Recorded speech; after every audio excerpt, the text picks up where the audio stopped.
शहजादा खुर्रम अपनी दूसरी बीवी का दिफा करता तो ईरानी शहजादी मजीद चिरागपा हो जाती।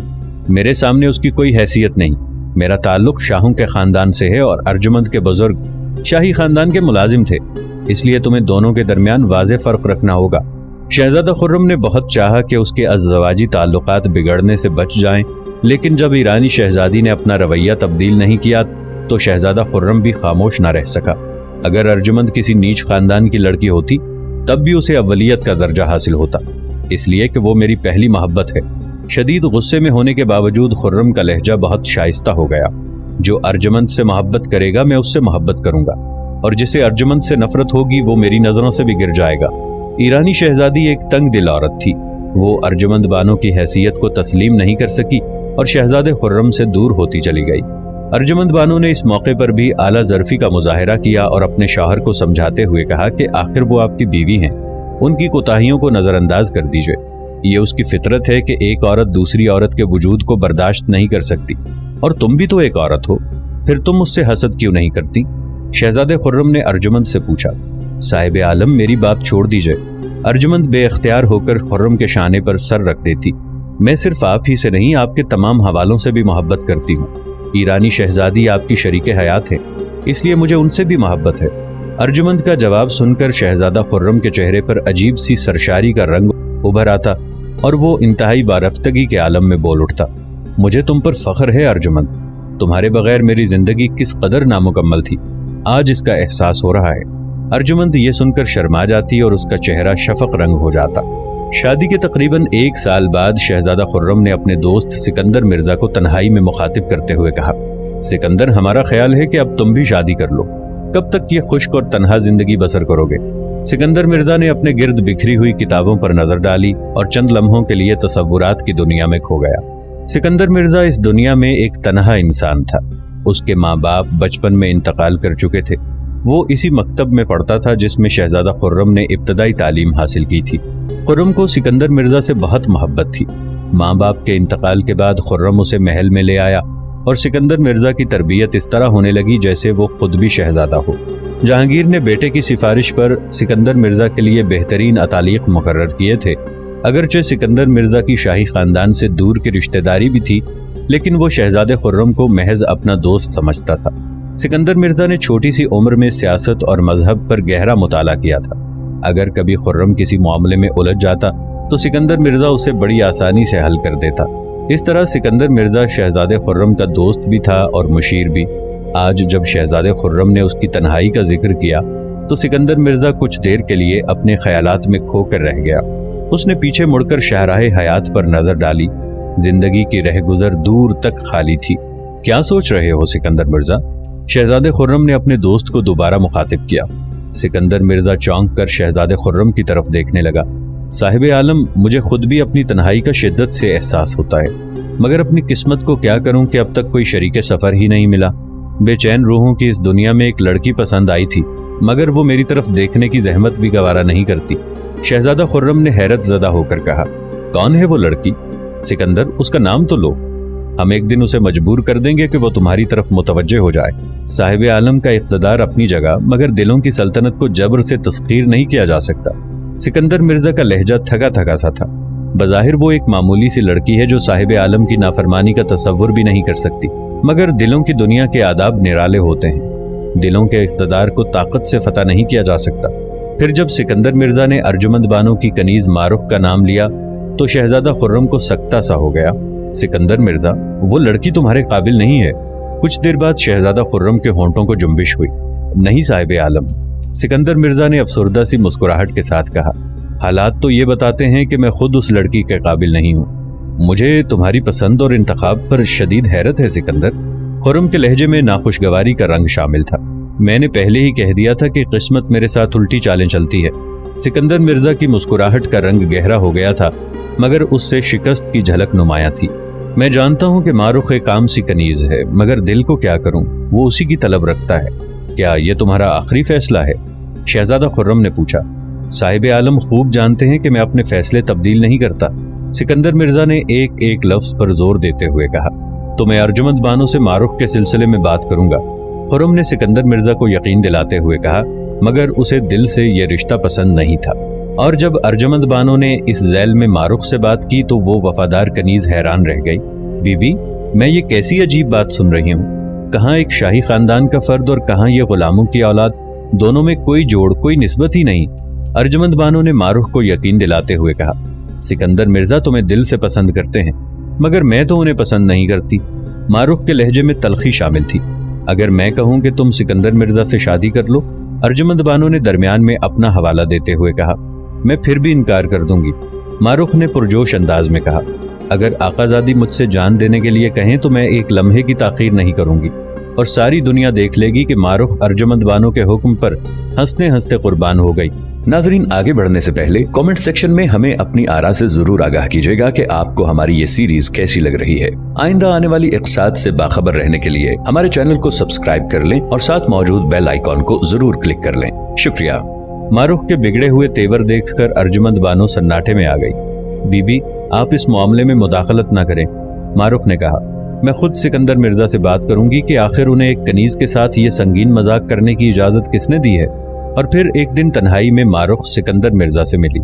اگرچہ یہ مشرقی روایت کے خلاف ہے کہ لڑکیاں غیر مردوں سے خود اس موضوع پر گفتگو کریں، لیکن آپ کی اس حرکت نے مجھے شدید آزار پہنچایا ہے، اور میں یہ پوچھنے پر مجبور ہو گئی ہوں کہ شاہی خاندان کے افراد کو اس قسم کا مذاق کرنے کے علاوہ دنیا میں کوئی دوسرا کام نہیں ہے۔ سکندر مرزا نے بڑے تحمل کے ساتھ مارخ کی تلخ گفتگو سنی اور پھر بہت آہستہ لہجے میں کہنے لگا، میں نے شہزادے خرم کے سامنے تم سے شادی کی خواہش ظاہر کی تھی، یہ نہیں کہا تھا کہ میں تمہیں اپنے عشرت کدے کا کھلونا بنانا چاہتا ہوں۔ سکندر مرزا کا طرز کلام اتنا عجیب تھا کہ مارخ کچھ دیر کے لیے پتھر کا ایک مجسمہ بن گئی۔ وہ حیرت و سکوت کے عالم میں مسلسل سکندر مرزا کے چہرے کو دیکھے جا رہی تھی، جہاں سچے جذبوں کا عجیب سا اجالا اور پرخلوص تمناؤں کی عجیب سی روشنی تھی۔ پھر یکایک مارخ کی خوبصورت آنکھوں میں آنسو چھلکنے لگے۔ مجھے معاف کر دیجئے، میں نے آپ کو غلط سمجھا تھا۔ شدت جذبات سے مارخ کی آواز لرز رہی تھی۔ میں آپ کا بہت احترام کرتی ہوں، مگر زندگی کے سفر میں آپ کا ساتھ نہیں دے سکتی۔ آپ نہیں جانتے کہ میں کون ہوں اور مجھ پر کیا گزری ہے۔ میں تمہیں تمہاری زندگی کے تمام تر حادثات کے ساتھ قبول کرنے کے لیے تیار ہوں، سکندر مرزا نے جذباتی لہجے میں کہا، مگر میں آپ کے قابل نہیں ہوں۔ مارخ اتنی دیر میں سنبھل چکی تھی۔ اس نے اونچی آواز میں کہا اور جانے کے لیے کھڑی ہو گئی۔ مذہب کے مطالعے نے مجھے سکھایا ہے کہ انسان اپنے کردار سے بلند اور پست ہو جاتا ہے۔ میں شاہ اور مزدور میں کوئی فرق نہیں سمجھتا۔ سکندر مرزا نے کسی تکلیف اور بناوٹ کے بغیر اپنے دل کی بات کہہ دی۔ میرا کردار اس لائق نہیں کہ وہ آپ کی نظریات کی تائید کر سکے۔ یہ کہہ کر مارخ دروازے کی طرف بڑھنے لگی۔ پھر بھی ہم تمہارا انتظار کریں گے مارخ۔ یہ کہہ کر سکندر مرزا بھی کھڑا ہو گیا۔ اپنی زندگی کو روگ نہ لگائیں، میں تو موت کی منزل کی مسافر ہوں۔ مارخ چلی گئی اور دیر تک کمرے کی فضا میں اس کے الفاظ کی گونج سنائی دیتی رہی۔ وقت تیزی سے گزرتا رہا۔ میواڑ کے راجپوت اب تک مغل سلطنت کے لیے ایک درد سر بنے ہوئے تھے۔ راجپوتانہ کی تمام حکومتوں میں میواڑ ایک ایسی حکومت تھی جس نے اب تک مغلوں کی بے پناہ قوت کا مقابلہ کیا تھا۔ اگرچہ اکبر اعظم نے راجپوتوں کے اقتدار پر کئی شدید ضربیں لگائی تھیں، لیکن یہ بہادر قوم اب بھی آزادی کے ساتھ سانس لے رہی تھی۔ جہانگیر نے برسر اقتدار آتے ہی میواڑ کی طرف کئی لشکر روانہ کیے، مگر انہیں خاطر خواہ کامیابی حاصل نہ ہو سکی۔ مہابت خان، عبداللہ خان، فیروز جنگ اور راجہ باسو جیسے سپہ سالار بھی راجپوتوں کے اٹھے ہوئے سروں کو جھکا نہیں سکے۔ مجبوراً خان اعظم کوکا کو امیر لشکر بنایا گیا، لیکن اس مارکے میں بھی وہ سرخرو نہ ہو سکا۔ آخر ایک دن شہنشاہ جہانگیر نے شہزادہ خرم کو طلب کر کے کہا، فرزند، راجپوتوں کی ٹیڑھی گردنیں ہمارے اقتدار کی بساط پر ایک بدنما داغ ہیں۔ ہماری خواہش ہے کہ تم ان گردنوں کے خم دور کر دو اور میواڑ کے حکمران کو اس کے تخت سے کھینچ کر جھکے ہوئے سر کے ساتھ دربار شاہی تک پہنچا دو۔ شہزادہ خرم اس رات ایک لمحے کے لیے بھی نہ سو سکا۔ یہ اس کی زندگی کا پہلا امتحان تھا۔ وہ رات کے اندھیرے میں اپنے محل سے نکلا اور حضرت شیخ سلیم چشتی رحمت اللہ علیہ کے مزار کی طرف بڑھنے لگا، جہاں مبارک شاہ قلندر ایک شکستہ جھونپڑی میں خاموش پڑا رہتا تھا۔ جب خرم مبارک شاہ کی جھونپڑی میں داخل ہوا تو قلندر دونوں ہاتھ اٹھائے دعا مانگ رہا تھا۔ اس کی آنکھیں بند تھیں اور آنسو بہ رہے تھے۔ اے خدا، اب تیرا یہ گنہگار بندہ بہت تھک چکا ہے۔ انتظار کرتے کرتے آنکھیں پھترا گئی ہیں، مگر وہ آنے والا ابھی تک نہیں آیا۔ چھوٹے چھوٹے لوگ اپنے گھروں میں خدا بن بیٹھے ہیں اور دربار میں پہنچ کر ایک مٹی کے کھلونے کے مسلسل سجدہ کر رہے ہیں۔ مجھ سے یہ منظر دیکھا نہیں جاتا۔ میں نے جہانگیر کو سمجھانے کی بہت کوشش کی، مگر دولت و اقتدار نے اسے اندھا بنا دیا ہے۔ شاہی محلات میں ہر طرف اس نے اپنے بت نصب کرا دیے ہیں۔ और ये नफ्स के पुजारी उसे खुदा का दर्जा दे रहे हैं। मेरी आंखों की रोशनी ज़ाइल कर दे कि मैं शिर्क और बुत परस्ती के ये मनाजिर न देख सकूं, या मुझे अपने पास वापस बुला ले। अब मैं इस दुनिया में ज्यादा देर रहना नहीं चाहता। कलंदर की दुआओं ने फरियाद का रंग इख्तियार कर लिया था। मुबारक शाह के लहजे में इस कदर गुजाज था कि शहजादा खुर्रम के जिस्म पर लर्जा तारी हो गया और उसकी आंखों से भी बेअख्तियार आंसू बहने लगे। फिर जब कलंदर का शोरो फुगान थम गया तो शहजादा खुर्रम ने मुबारक शाह को आवाज दी। कौन है? कलंदर ने कहा, मगर उसकी आंखें बंद थीं। मैं हूं, आपका खादिम शहजादा खुर्रम। खुर्रम का नाम सुनकर मुबारक शाह ने आंखें खोल दी और उठकर खड़ा हो गया। आओ शाहजहां, मैं कब से तुम्हारा इंतजार कर रहा था। खुर्रम ने न्याजमंदाना तौर पर सर झुका दिया और बहुत आहिस्ता लहजे में बोला, बाबा, रोज़ो शब के हंगामों से फुर्सत नहीं मिली। ऐसे हंगामे थे कि बाबा को भी भूल गया। कलंदर ने शिकायतन कहा, मगर उसके एक एक लफ्ज से शदीद मोहब्बत का इजहार हो रहा था। शादी का ऐसा जश्न मनाया कि आगरे की एक एक गली चमका उठी, मगर बाबा को पूछा तक नहीं। फरते नदामत से खुर्रम का सर कुछ और झुक गया। हम फकीरों को किसी की शादी से क्या ताल्लुक, मगर तेरी शादी में शरीक होने की ख्वाहिश रखते थे। मुबारक शाह ने हजरत आमेज लहजे में कहा, सोचा था अपने शाहजहां को नजर पेश करेंगे, मगर तेरी तरफ से तो कोई दावतनामा ही ना आया। बिन बुलाए कैसे चले आते? बस इसी झोंपड़ी में पड़े पड़े अपनी नारसाई का मातम करते रहे। बाबा, मैं अपनी नदामत का इजहार किस तरह करूं? मेरे पास तो अल्फाज ही नहीं है। शहजादा खुर्रम ने रुक रुक कर कहा, और मलिका आलिया को भी हमारा ख्याल नहीं आया। मुबारक शाह ने अर्जुमंद बानो की तरफ इशारा करते हुए कहा। शहजादा खुर्रम लाजवाब होकर रह गया। जब खामोशी तवील हुई तो मुबारक शाह ने शहजादा खुर्रम को मुखातिब करते हुए कहा, बैठ जाओ शाहजहां। मुबारक ने उसी चटाई की तरफ इशारा किया जिस पर एक बार अर्जुमंद बानो भी बैठ चुकी थी। ये तख्त हिंदुस्तान है। शहजादा खुर्रम एक लम्हे की ताखीर किए बगैर खाक आलूद चटाई पर बैठ गया। रात के पिछले पहर तुम इस फकीर के पास क्यों आए हो? मुबारक शाह ने निहायत शफकत आमेज लहजे में कहा, आखिर ऐसा कौन सा जरूरी काम है? बाबा, आलम पना ने मुझे मेवाड़ की जंगी मुहिम के लिए मुंतखब किया है। शहजादा खुर्रम बहुत आहिस्ता बोल रहा था। आलम पना तो सिर्फ खुदा की जात है। मुबारक शाह के लहजे में बड़ा जलाल था। तुम एक इंसान को आलम पना कहते हो? शहजादा खुर्रम कलंदर के इस सवाल का क्या जवाब देता, बस इतना कहकर रह गया, मैं जानता हूं, मगर आदाब शाही की खिलाफ वर्जी किस तरह करूं? फानी और बेदस्तोपा इंसानों ने अपने नफ्स को मुतमईन करने के लिए कैसे कैसे लक़ब तराशे हैं। कलंदर के अल्फाज में जलाल की वही आग रोशन थी। अगर खुदा तुम्हें इख्तदार दे दे तो तुम ऐसा हरगिज न करना। शहजादा खुर्रम ने शर्मसारी के साथ सर झुका लिया। शहनशाह क्या चाहता है? जहांगीर का नाम आते ही कलंदर के लहजे की तपिश कुछ और बढ़ गई थी। यही कि मैं इस जंगी मुहिम की क़यादत करूं और राजपूतों को मुगल सल्तनत के आगे झुकने पर मजबूर कर दूं। खुर्रम ने शहनशाह के मंसूबे की वजाहत करते हुए कहा, जहां पना मेरी जंगी सलाहियतों का इम्तिहान लेना चाहते हैं। शहजादे खुर्रम की जबान एक बार फिर लड़खड़ा गई थी। फिर इस फकीर के पास क्यों आए हो? मुबारक शाह ने बेनियाजी के अंदाज में कहा, अपनी फौजें ले जाओ और मेवाड़ पर हमला कर दो। तलवारों से तलवारें टकराएंगी, सर जिस्मों से जुदा होंगे, खून बहेगा और फिर जो होना है हो जाएगा। तुम्हारा बाप हमें भिखारी कहता है और वो ठीक ही कहता है। बेशक हम किसी के दर के भिखारी हैं, और एक भिखारी तुम्हें क्या दे सकता है? मैं तो ऐसा नहीं समझता। शहजादा खुर्रम ने डरते डरते कहा, तुम्हारे समझने न समझने से क्या होता है? मुबारक शाह ने तेज लहजे में कहा, तुम हमारा हुलिया नहीं देखते? न तन पर लिबास है और न पेट के लिए रोटी, बस सर छुपाने को एक झोंपड़ी है जो किसी बंदा खुदा ने तरस खा के बना दी थी। तुम्हें क्या हो गया है शाहजहां? भिखारियों के पास मांगने आए हो? मुबारक शाह आज बिल्कुल बदली हुई शक्ल में नजर आ रहा था। शहजादा खुर्रम बहुत देर तक खामोश बैठा कुछ सोचता रहा, फिर यकायक पुरजोश लहजे में कहने लगा, कभी मुझे शाहजहां कहकर पुकारते हैं, कभी मेरे हाथों हिंदुस्तान के तख्तो ताज को फरोख्त करते हैं, फिर कभी अपने आप को भिखारी कहते हैं। आखिर ये सब कुछ क्या है बाबा? ये सब मेरी दीवानगी की हरकतें हैं शाहजहां, इन्हें फरामोश कर दे। मुबारक शाह ने बेजारी के लहजे में कहा, मैं वाकईतन भिखारी हूँ, मेरे पास तुझे देने के लिए कुछ भी नहीं है। अगर मेरी दुआओं में इतनी ही तासीर होती कि मैदान जंग का नक्शा बदल दिया जाता, तो फिर मैं अपने लिए दुआ क्यों नहीं करता? अगर मेरी जबान से अदा होने वाले अल्फाज में ऐसा ही असर होता, तो सबसे पहले मैं अपनी गुर्बत दूर करने के लिए दुआ मांगता। कलंदर मुसलसल अपनी जात की नफी कर रहा था। मैं इस राज से बाखबर हूं कि शहनशाह ने आपको सेमो ज़र के अंबार की पेशकश की थी। अगर आप दौलत के इस ज़खीरे को कबूल कर लेते तो ये अफलास कभी का दूर हो चुका होता। शहजादे खुर्रम ने एक मजबूत दलील देते हुए कहा। शहनशाह वक्त को सजदे से इनकार करने वाला कोई मामूली इंसान नहीं हो सकता। मैं आपके मकाम से तो वाकिफ नहीं हूँ, मगर इतना जरूर है कि मेरे लिए आपकी जात बहुत मोहतरम है। आप मार्फत के शहनशाह हैं या एक आम भिखारी, मुझे इससे कोई गरज नहीं। मैं तो आपका हो चुका हूँ, अब इस दरवाजे से उठकर कहीं और नहीं जाऊंगा।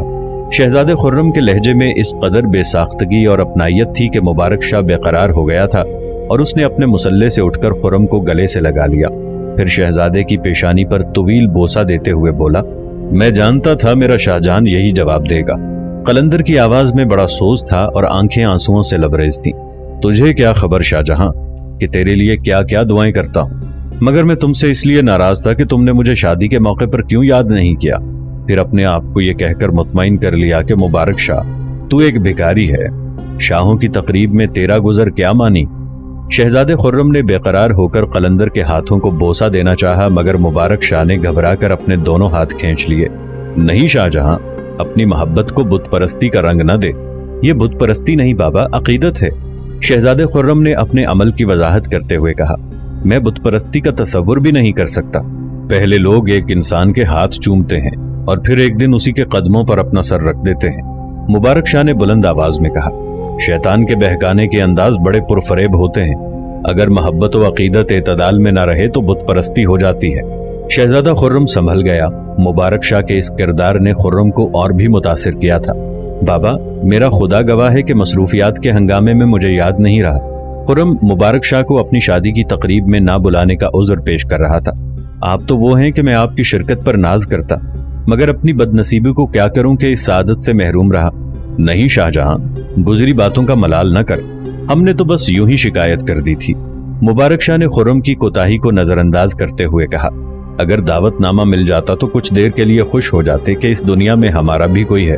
बाबा, इस गलती का इजाला तो मुमकिन नहीं, मगर मैं कल सुबह शाही सवारी भेजकर आपसे दरखास्त करूंगा कि मेरे मकान पर तशरीफ लाएं। यह तकरीब सिर्फ आपके एजाज में काफी होगी। शहजादा खुर्रम ने इल्तिजा करते हुए कहा, बस बस। मुबारक शाह ने मोहब्बत आमेज लहजे में कहा, तूने दावतनामा दे दिया और हमने कबूल कर लिया। हमसे इतना रब्तो ज़ब्त न बढ़ा कि शहनशाह को गिरां गुजरे। हम नहीं चाहते कि हमारी वजह से बाप और बेटे के दरमियान बदगुमानियां पैदा हों। तो फिर मैं अर्जुमंद बानो को लेकर खुद हाजिर हूंगा। हाँ, मलिका आलिया को देखे हुए बहुत दिन हो गए हैं। कलंदर की आवाज से हसरत टपक रही थी। बाबा, आप उसे मलिका आलिया क्यों कहते हैं? वो तो आपकी कनीज है, महज एक अदना कनीज। शहजादा खुर्रम के लहजे में बनावट का शायबा तक नहीं था। वो दिल की गहराइयों से बोल रहा था। मलिका को मलिका ही कहा जाता है। मुबारक शाह ने मुस्कुराते हुए जवाब दिया, अर्जुमंद बानो कनीज तो हो ही नहीं सकती। अगर उसके और मेरे दरमियान कोई दूसरा रिश्ता कायम हो सकता है तो फिर वो मेरी बेटी है, और एक बाप ने बहुत दिन से अपनी बेटी को नहीं देखा है। फिर शहजादे खुर्रम ने कोई बात नहीं की और खामोशी से रात के अंधेरे में अपने महल की तरफ लौट गया। दूसरे दिन सपहर के वक्त शहजादा खुर्रम अपनी बीवी अर्जुमंद बानो और चंद मखसूस खादिमाओं के साथ मुबारक शाह कलंदर की खिदमत में हाजिर हुआ। ये शाही मुलाजिमीन अपने हाथों में खान उठाए हुए थे और खानों में सोने चांदी के सिक्के भरे हुए थे। जब अर्जुमंद बानो कलंदर की झोंपड़ी में दाखिल हुई तो मुबारक शाह आंखें बंद किए किसी ख्याल में गर्क था। कदमों की चाप सुनकर कलंदर ने आंखें खोल दी और अर्जुमंद को सामने पाकर खड़ा हो गया। मेरी मलिका आलिया आ गई। अर्जुमंद के पीछे पीछे शहजादा खुर्रम भी झोंपड़ी में दाखिल हुआ था। बाबा, आप हर बार मुझे मलिका आलिया कहकर पुकारते हैं और मैं शर्मिंदा हो जाती हूँ। अर्जुमंद सर झुकाए हुए मुबारक शाह के सामने खड़ी थी। फिर क्या कहूँ? कलंदर अर्जुमंद की सादगी पर मुस्कुराने लगा। एक बार तो बेटी कहकर आवाज दें। जोशे जज्बात में अर्जुमंद की आवाज कांपने लगी थी। क्या मैं ये हसरत लिए हुए दुनिया से चली जाऊंगी? नहीं मेरी बेटी, उस वक्त तक दुनिया से नहीं जाएगी जब तक हिंदुस्तान का तख्त उसके कदमों के नीचे नहीं आएगा। मुबारक शाह ने अर्जुमंद के सर पर हाथ रखते हुए कहा, तू मेरी बेटी है, मगर इसके साथ मलिका आलिया भी है। ये कहकर मुबारक शाह उस शिकस्ता संदूक की तरफ बढ़ा जो एक गोशे में रखा हुआ था। उस संदूक में कलंदर के चंद कपड़े थे। मुबारक शाह ने संदूक खोला और कुछ तलाश करने लगा। फिर वो पलटकर आया तो उसके एक हाथ की मुट्ठी बंद थी। शहजादा खुर्रम और अर्जुमंद बानो बड़ी हैरत से मुबारक शाह के पुरअसरार अमल को देख रहे थे। फिर मुबारक शाह ने अपनी बंद मुट्ठी खोली। कलंदर की हथेली पर चांदी के 2 रुपए साफ नजर आ रहे थे। ये रुपए मैंने तुम दोनों की शादी के मौके पर तोहफे देने के लिए रखे हुए थे। इतना कहकर मुबारक शाह ने 1 रुपया अर्जुमंद बानो की तरफ बढ़ाया। हर शख्स अपनी हैसियत के मुताबिक ही तोहफा दे सकता है। قلندر نے ارجمند بانو کو مخاطب کرتے ہوئے کہا، بیٹی، مبارک شاہ کی بس اتنی ہی حیثیت تھی، اسے قبول کر لو۔